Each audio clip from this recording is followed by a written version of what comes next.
Çünki allergiya ola bilərdi. Allergiya ola bilər, sonra məsələn son dönəmlər ümumiyyətlə bu ingrediyentlərin bəziləri sintetikləşir. Bu da tam pis anlamda deyil. Elə sintetik var ki, təbii ki, o analizdən keçir, yoxlanılır və s. Müşk məsələn ceyranı var, onu müşkün çıxartmaq qadağandır. Çünki heyvan haqları ortalığa girib, həmçinin məsələn ənbər balinadan atılır. Ondan çox istifadə olunur ətirlərdə. Notları saxlayan və qoruyan kimi də istifadə olunur. Yəni bu dəqiqə onun təbiiləri onsuz da qadağandır və bəzi ingrediyentlər də ola bilər təbii azalıb. Ona görə sintetikə keçirlər və sintetik də keyfiyyətlisi də var təbii ki. Ola bilər keyfiyyətsizi də var. Yəni bunun belə deyək, ətir istifadəçiləri özləri baxmalıdırlar bu məsələyə.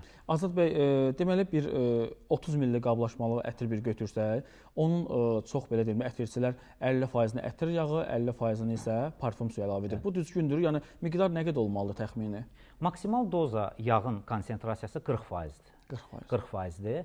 Orijinallar əsasən belə deyək, 25, 30, 20% qatırlar və fabriklərdə necə olur? Qatılır, hardasa 2 ay ərzində sərin və qaranlıq şəraitdə bu ətirlər qarışdırılır.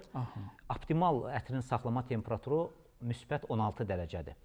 Sonra insanlara təqdim olunur. Yəni ətir əslində belə hazırlanır. Yəni ətirin qoxusu qaldıqca daha yaxşı olur. Daha özün tutur, daha zərif olur. Bəzən deyirlər, məsələn, yağ əsaslı ətirlər nəsə tünd olur. Və səbəb budur.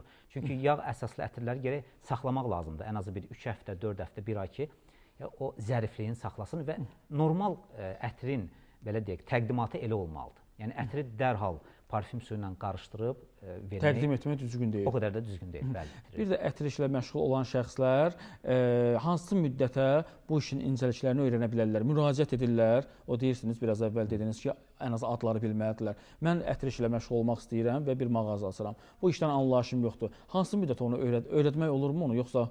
O şəxslər ki, o iş adamları ki, o qardaşlarımız yaxud bir bacılarımız deyək, ətir biznesinə girişmək istəyirlər. Yəni sırf burada maliyyənin məqsəd qoymasınlar. Çünki gözəl iş görəndən sonra o vəsait onlara gələcək, geri dönəcək. O insanlara gözəl xidmət edəndən sonra. Çünki ətir sahəsi elədir ki, mən özüm məsələn ətir şərhlər verirəm. O ətiri blotları vururam, araşdırıram, notlarına baxıram. O qoxuluyuram, düşürsünüz başqa bir gözəl dünyaya. Ola bilər, nadir insan ola bilər ki, ətiri sevməsin. Amma əksər insanlar o ətiri sevirlər. Məsələn, elə ətirlər var ki, birində kitabxana qoxusu verir, birində təmizliyin qoxusu. Məsələn, blanç ətri var, təmizliyin qoxusunu verir. Yəni, vurursunuz, o sizi başqa dünyaya aparır və əksər insan mümkün deyil ki, sevməyəsən onu. O ətiri sevsinlər, öyrənsinlər onu, notların, parfümeri, hansı tip ətirlər hansı insanlar üçündür. Bunları öyrənsinlər və yəni öyrənərək elmlə girsinlər bu işə. Düşünürəm ki, onda onların maliyyəsi də olacaq, gözəl xidmət göstərsinlər.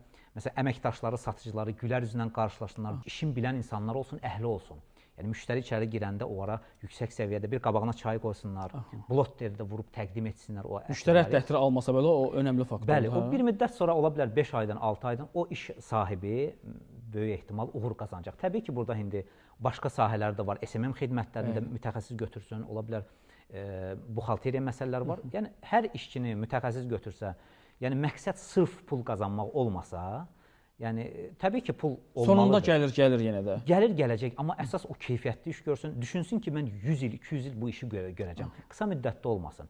Məsələn, necə ki, baxırsınız ki, Avropanın peçenyasını alırıq. 1878-ci zavod, yəni keyfiyyət amma yüksək səviyyədədir. Xanımlar yoxsa bəylər, hansılar, bu sadə bir sualdır, hansılar daha çox ətirdən istifadə edirlər? Bilirsiniz, ətir, mən belə düşünürəm ki, emosiyonla bağlıdır.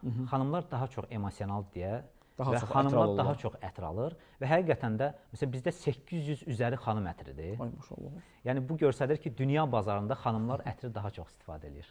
Təşəkkürümü bildirirəm. Son olaraq nə tövsiyə, nə fikirləriniz var? Həm yeni kolleksiyalarla bağlı olaraq, həm də sizə müraciət edənlərlə bağlı. Bizim butik var, ora yaxınlaşa bilərlər. Yəni satışda var hazırda bu. Satışda da var və Azərbaycanın fəlsəfəsi ilə ətir formasına tanış ola bilərlər.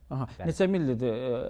75 millilik qablardır, bəli. Və yəni bu o dünyaya girsələr fəlih olacaqlar. Nə gözəl. Mənim özümə də çox maraqlı oldu. Təşəkkürümü bildirirəm və inanıram ki, ətir haqqında qısa da olsa bizə baxanlar geniş məlumatlar əldə etdilər və bir daha nəzərinizə çatdırmaq istərdim ki, efirimin qonağı Ətirşah butikin PR meneceri Azad Ağaxanov idi. Bugün biz ətirlərlə bağlı və ümumi olaraq Ətirşahın yeni bir kolleksiyası olan Vətən kolleksiyası haqqında geniş məlumatları əldə etdik.